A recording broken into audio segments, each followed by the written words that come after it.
Unique people leading unique lives shape and inform Iowa City. This community is enhanced by these women and men who live in our midst, working, teaching, creating. Welcome to a series of conversations with people who have stories to tell.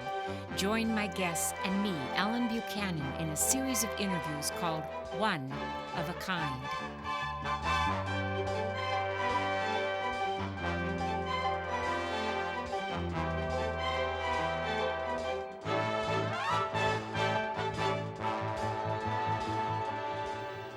Dick Summerwill is the well-known and respected CEO of Iowa State Bank and Trust. Banking is in the blood of the Summerwill family. Dick's grandfather, father, uncle, 2 daughters, a daughter-in-law, and 3 cousins are or were in the banking business. A graduate of City High in Iowa City, Dick went on to the University of Michigan, majoring in economics. Upon graduation in 1958, he joined the Navy.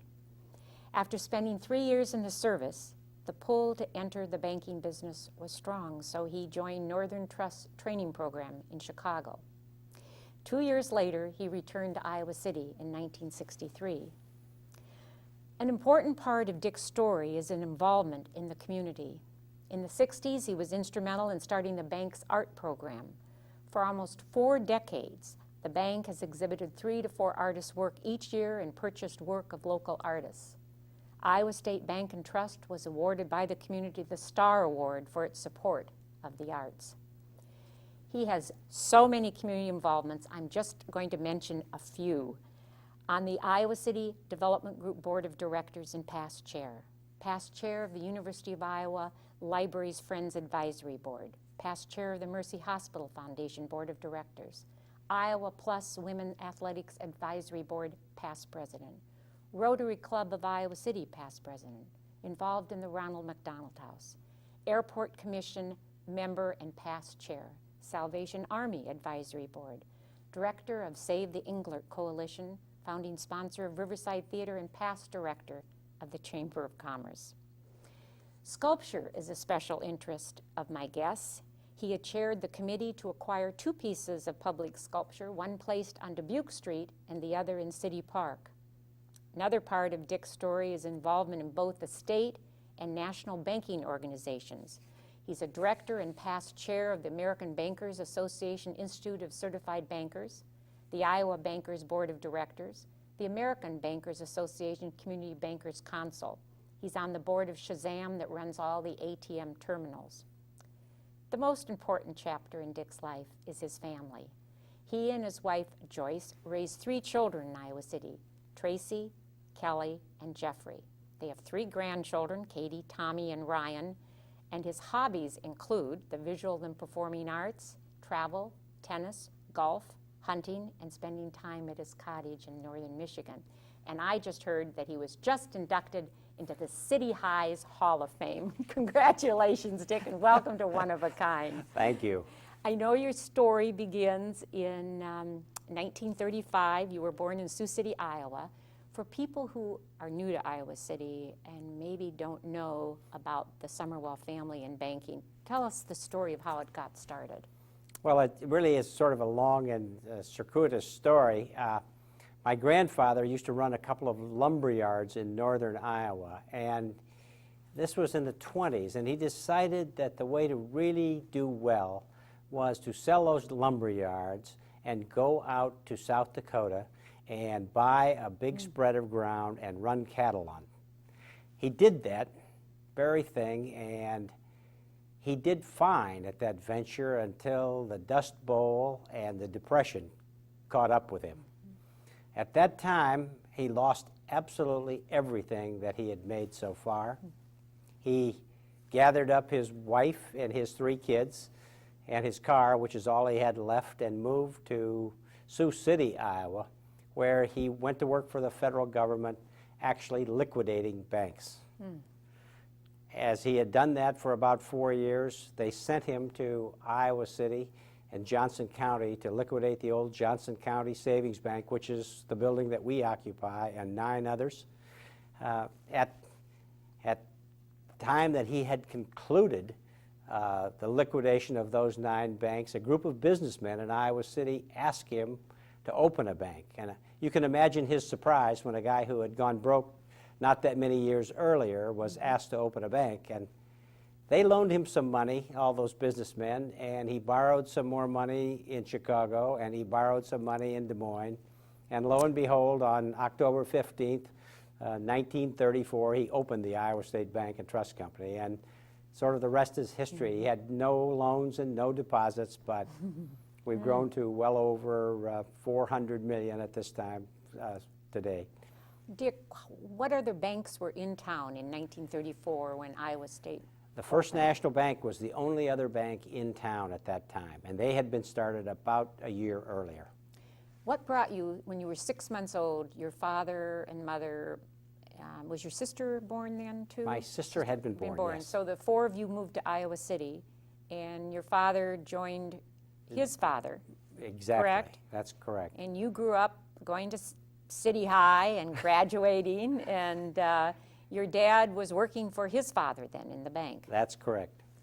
So you went off to Michigan, and you were on a scholarship. Tell me. I was on an NROTC scholarship, and they paid my way through the University of Michigan, which was wonderful. And I just found out you wrestled for Michigan. Oh, I did indeed. We have a great picture of Dick on the wrestling team. How did that, did you go as a freshman, or what happened? No, I was on the first City High wrestling team that ever was, and interestingly enough, won the first match that City High ever won. But that was 1 year's worth, and we only had 4 matches that year. So you can imagine the kind of experience that I had compared to what they have today. And when I went to Michigan, I wrestled intramurals, and I won the intramurals the first 2 years, and the wrestling coach came to me and said, "Why don't you come out for the wrestling team?" And I, frankly, almost fell down when he said that, but it sounded like a huge challenge, and one that it was really very exciting. So I went out for the Michigan wrestling team, and probably 4 weeks later, I was wrestling in my first match against Michigan State. And it was, obviously I was no world beater as a wrestler. But you are competitive, so you held your own, right? That's true. That is true. And not only did you get a great education and you wrestled, you met your wife, Joyce, I did. your future wife, Joyce, on a blind date. And after graduation, you went into the Navy. And that was an important part of your story. It was. I can't tell you how much going into the Navy and having instant respect from 120 men on your ship automatically, for no good reason, by the way. It is only because you come aboard as an officer, and they are taught very well to respect your officers. But what you learn very quickly is when you are appointed the chief engineer of a small ship, that you need help immediately, and you find out exactly what you can find out with the people on that ship. Who knows what to do, and how can they help? And it's usually the chief engineer who's the chief of the enlisted people. Mm-hmm. And so it's a great experience in leadership. It's a great experience in discipline of what you need to do. And frankly, it's a great experience in understanding how badly you need everybody that works for you. It was probably a good training ground for being a CEO of a bank. It definitely is. Did you ever think you might make the military a career? Or at one time when I was at Michigan, why that seemed like a good idea, but when you get into the Navy and you see everybody advance at the same rate, I mean, you are an ensign when you go in, and 18 months later you're a Lieutenant JG, and 3 years after that you are a lieutenant.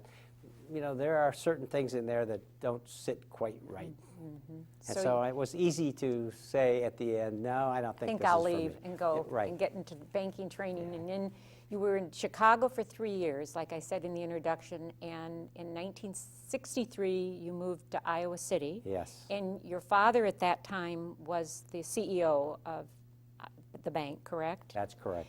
And your uncle was there. And my grandfather was still there. Oh, was he still? He was still there. Even though my father was the president and CEO, my grandfather came in every single morning. And I'll always remember going in there and going into his office, which was the only office in the bank, and all the people in the bank gathered around his desk, and he used to get the mail and sort the mail out to everybody and say, all right, you do this, you do this, you do this. Every morning it was like that's the way the bank was run. Well, how was it for you to be kind of the new Summerwill on the block and walk into with these three powerful men? Well, it was not that tough because the bank was small, and I was in the lending field and pretty much on my own about doing what it was I was doing with my customers. But you know, running a family business is no picnic, believe me, and working in one is no picnic. Because I always say, you know, my father would say things to me that he would never say to any other employee. And I would say things to him that no employee would ever say to him.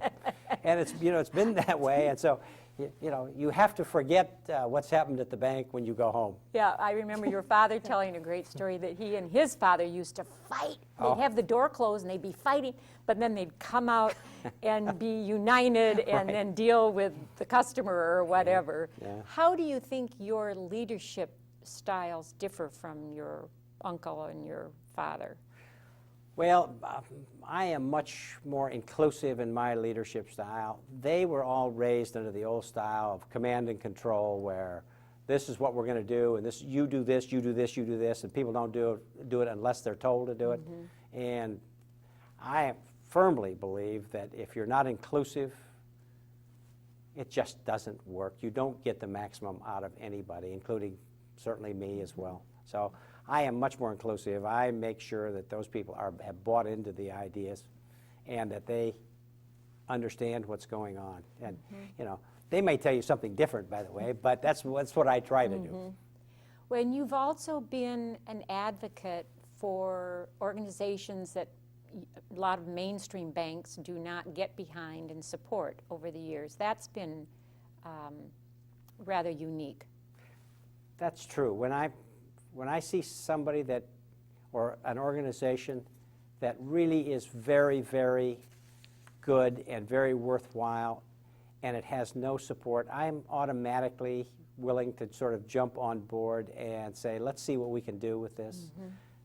Women's athletics was a lot that way.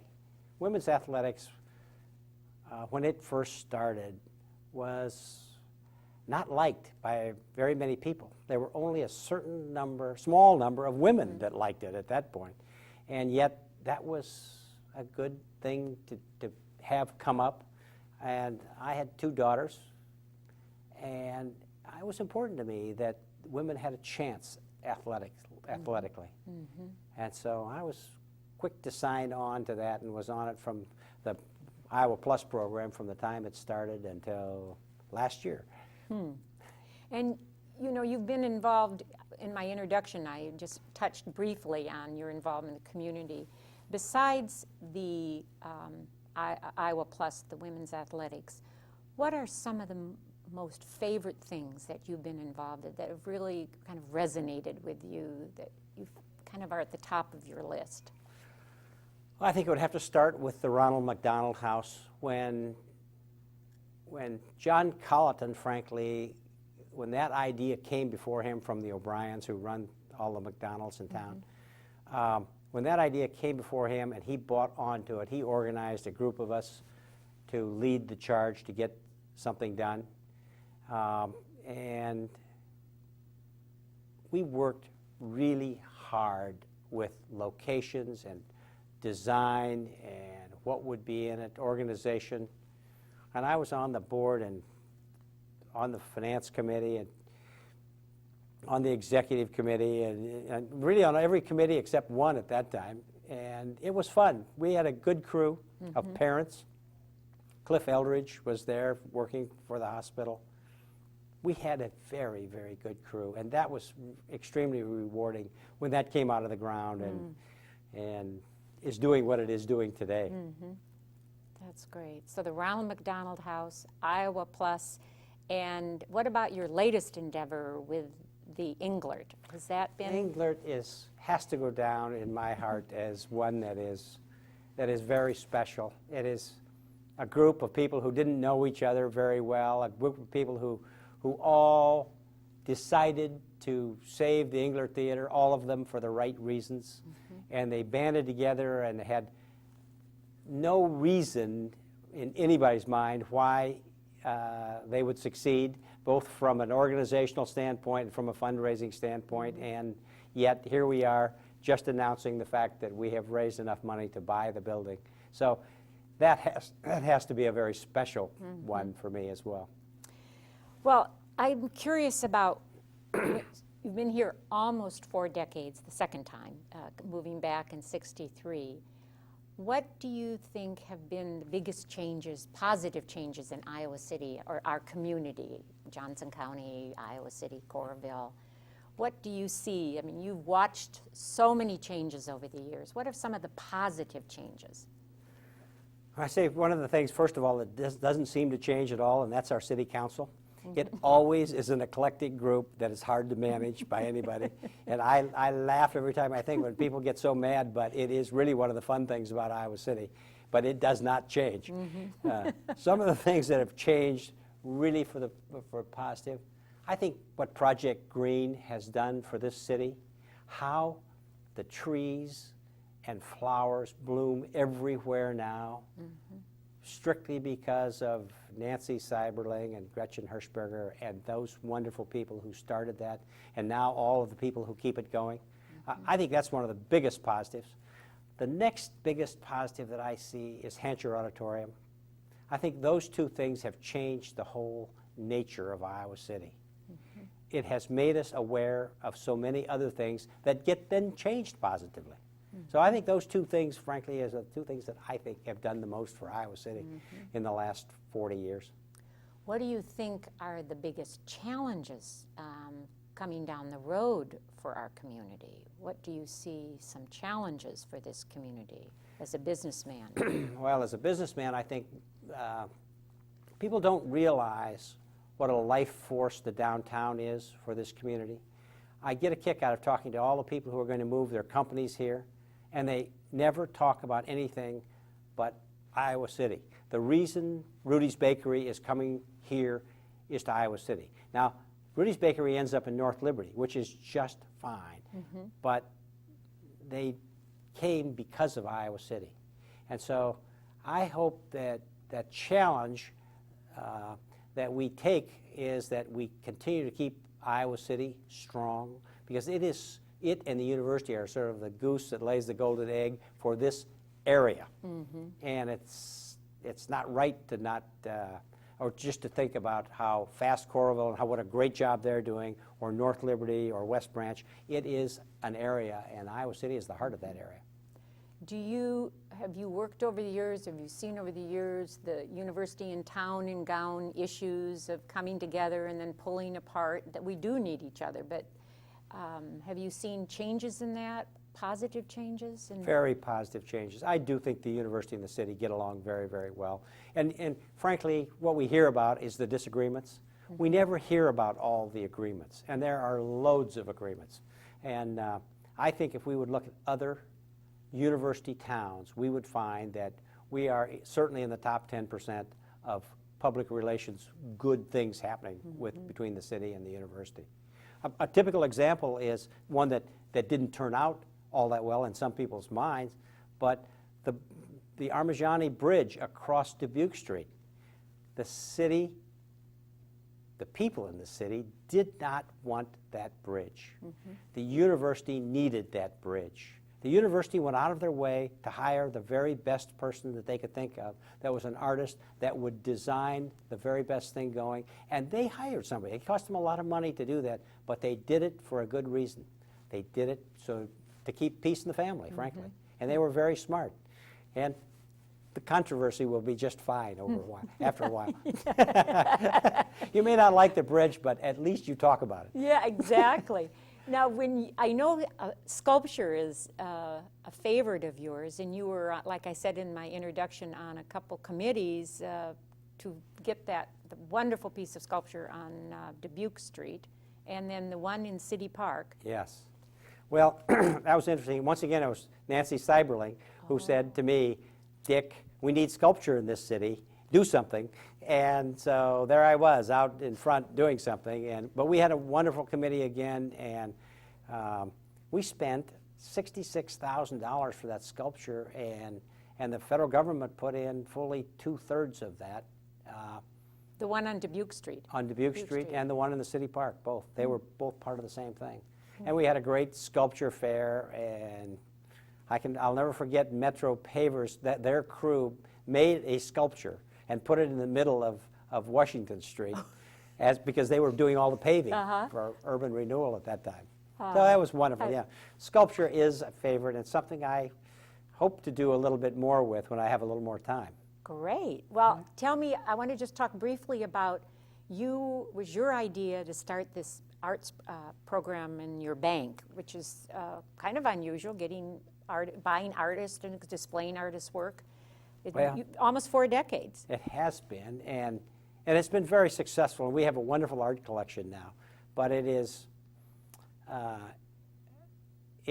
just happens to be another interest of mine, and it's a way that we could connect with the local community by buying local art, much of it from University of Iowa professors in the art school. We can buy their art, we can hang it, we can show it, we can promote a segment of this town that's very, very important. And then from buying of that art onto the running of the art shows that we have quarterly. I love the fact that we used to be the only ones with a gallery walk, and now we have, I don't know how many, there must be 12 other businesses downtown during the nights of the art walk. And everybody says, well, aren't you mad? I mean, they've co-opted your idea. I say, I am delighted. I couldn't possibly do all this. You know, we've got all this art being shown. It's a terribly important part, and people come down and they eat at the restaurants and go to the bars. It's a win-win for everyone. It's wonderful. And you get to see your neighbors or people who love the art. And, right. Yes. Yeah, so that's been fun to see that bloom. Huh.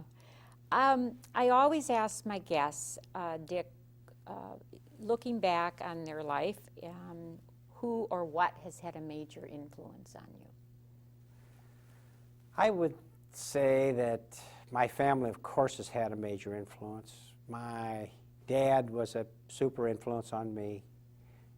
He taught me about integrity, which is extremely important to me personally, extremely important to the bank. He taught me about helping the little guy, the guys that have a lot of economic clout usually can take care of themselves, and we love to help them too, and that's easy. But the little guy, when you're helping them, is one, much more difficult, and two, probably a little more rewarding as well. So your father is the big influence for you. What do you consider your major strengths?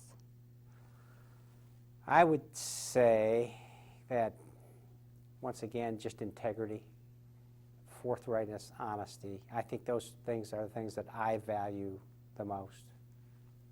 Maybe a sense of humor in a warped way. We all know that who know you. You have a wonderful sense of humor. I guess other strength is not one of character, but one of energy. It helps to have loads of energy, and I have loads of energy. And so those three things I think of is what defines me. You're going to be retiring, but not really retiring. You're stepping down in December of 2000. and they've you've announced your replacement. How is it for you, after all these years since 1934 of having a Summerwell's name as the CEO and bank president, now that you will not have that? Well, it's harder than I thought it would be. We looked and looked and looked, and we are very picky about who we hired as a president, for good reason. We have a big financial stake in this organization, and we needed the very best person that we could hire to run it. That being said, I'm fortunate that we found just exactly the right person, and he'll be wonderful for the bank and this community. But it is difficult to step down. I know myself pretty well, and know that I needed to make the announcement 3 years ago so that I wasn't going to back out. And first of all, it gave me 3 years to acclimate myself to the fact that I wasn't going to be there as president anymore, and 2, to make sure that we went through a nice long process. And when you have a nice long process, everybody has to perform, including me. So that was good. What are you looking forward to doing? What are you going to focus on, do you think, both at the bank and? Well, hopefully I'm going to get to see my family a little bit more. And I kid Joyce, because Joyce always tells me that you're never home. Why don't you come home more often? And one of her good friends, it might have been you, might have told her, be careful what you wish for. He may be home more than you want. But Joyce and I are going to travel a lot. We definitely are going to do that. I'm going to get to spend a little more time at my cottage in Michigan that I've always wanted to do. I've got so many hobbies that you mentioned earlier that I am decent at but not good at, that I need to get better at.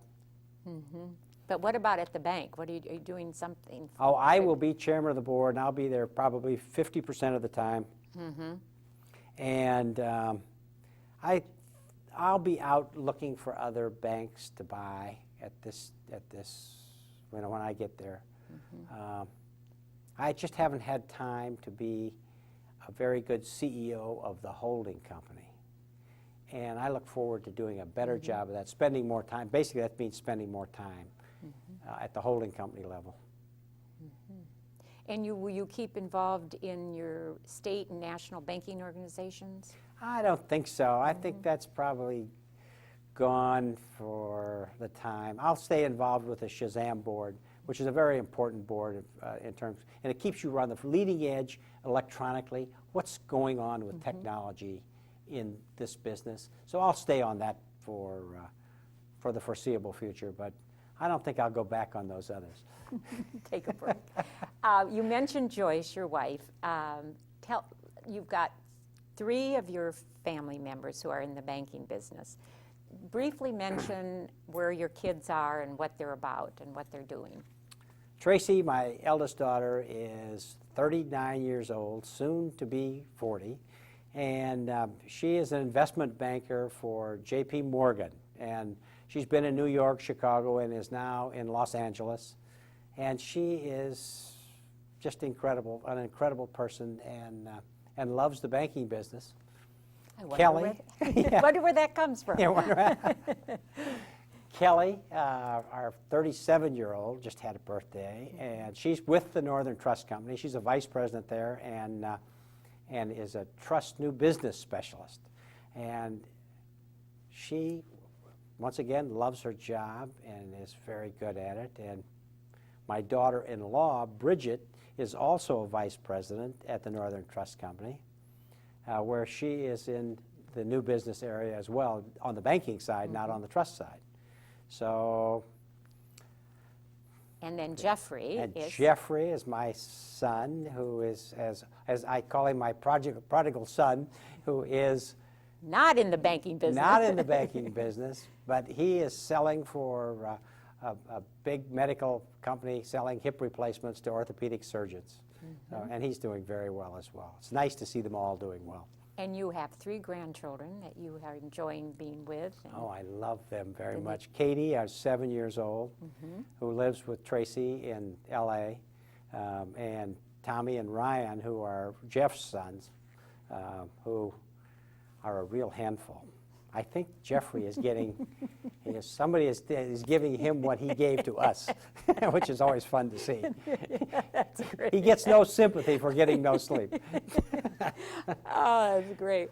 I know you love the out of doors. You do. You hunt and hunt. You have a duck blind. Yes. For how many years have you had this duck blind? Oh, I've been going to this almost the same place to hunt ducks for 40 years, and it is a wonderful place that I share with 3 other partners. And we spend time down there, and we don't shoot a lot of ducks anymore, but we build a lot of blinds, and we raise and lower the marsh, and we try to conserve every duck in the area, and muskrat, and pileated woodpecker. So, you know, we have a true outdoors group down there that does nothing but conserve the ground. And we also have prairie grass down there that we've spent millions of dollars on trying to grow, and Well, finally Nancy it's growing. Seiberling must be very happy Oh, with she that. would. I have to take her down I there to think show you her. should. Now, there's another secret that you have. You know where the morel mushrooms are in the spring, oh, but I you will do. never tell where they are, will you? Occasionally I will bring people morel mushrooms. Yes, but you never told. That's a very Oh, well-kept no, secret, no. isn't it? Even the very best friends don't go where I go, mushroom hunting. It's a secret. You know. It is a secret. You're going to, I hear, Australia and Yes. New Zealand. And where else will you think you might be going in the next year? Well, certainly Hong Kong, Vietnam, and Myanmar. I could hardly wait to go there. It's the eastern regions that intrigue me today. We've been all over Europe, and it's wonderful, but we haven't seen a lot of the eastern part of the world. And while we've been trekking in Nepal and Bhutan, we really haven't been to China, and I'm looking forward to that as well. Well, with that energy of yours, you will do it and do it well. And I really appreciate you being my guest, and thank you for sharing your story. Thank you for having me. My guest on One of a Kind has been Dick Summerwill, CEO of Iowa State Bank and Trust. He arrived in Iowa City 65 years ago. As a member of a banking family, Dick learned from his father the value of honesty and integrity, and that business is about helping people. Words used to describe Dick are hardworking, forward-thinking, competitive, intelligent, fun-loving, and a great husband, father, grandfather, and friend. Dick Summerwill is one of a kind.